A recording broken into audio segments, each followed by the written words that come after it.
Ascend is a high-paced 2D platformer party game where you race against your opponents in a lethal climb in order to get to the top.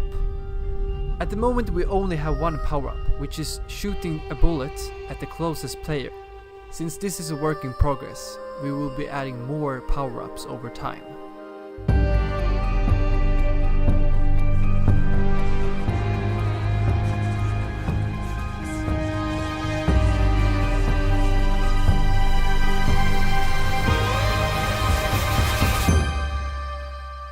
After last week's playable version, we spent a lot of time playtesting before assessing what areas that we needed to improve on.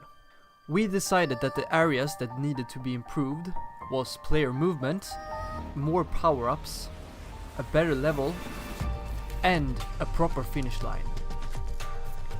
We also spent some time improving some of the assets, making them more colorful and more clearer.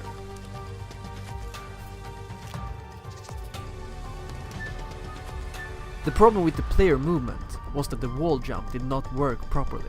Sometimes you get stuck against the wall and wouldn't be able to jump away from it.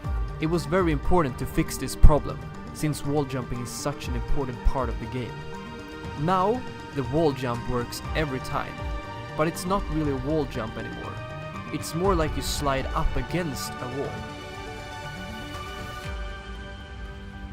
Before, we only had the bullet as a power-up, but now we added 4 additional power-ups. Some power-ups are much stronger than others. The further behind you are, the chance to receive a strong power-up increases. We'll begin with one of the weaker power-ups, the stun trap. When you use the stun trap, it will begin falling until it reaches a platform.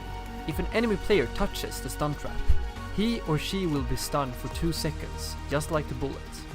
Next up is the super jump, which is basically a slightly better jump, but you can use it in mid-air.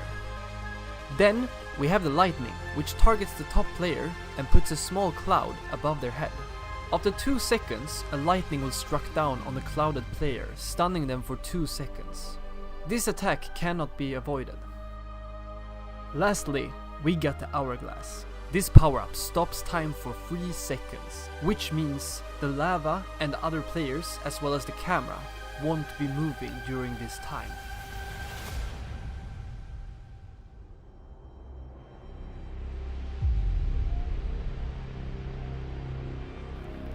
We spent a lot of time designing the level.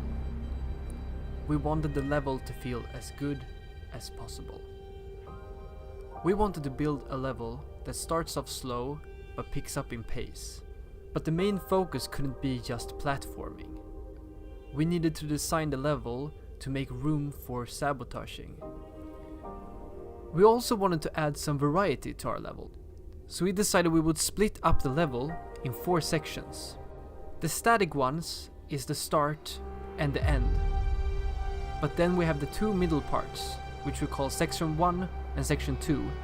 Both section 1 and section 2 has 2 different variations. This is what we call 101. This is 102, this is 201, and this is 202. The finish line needed to be important. It should be something that conveys to the player that this is the end. This is what I've been racing towards. And we already had something in mind. Something that would reveal why these 4 spacemen are sabotaging and fighting against each other instead of helping each other to escape. Because when you get out of this cave and reach the surface, you see the stars and the planets above, but only one space shuttle that is not big enough to fit them all. So only one can escape, leaving all your friends to die.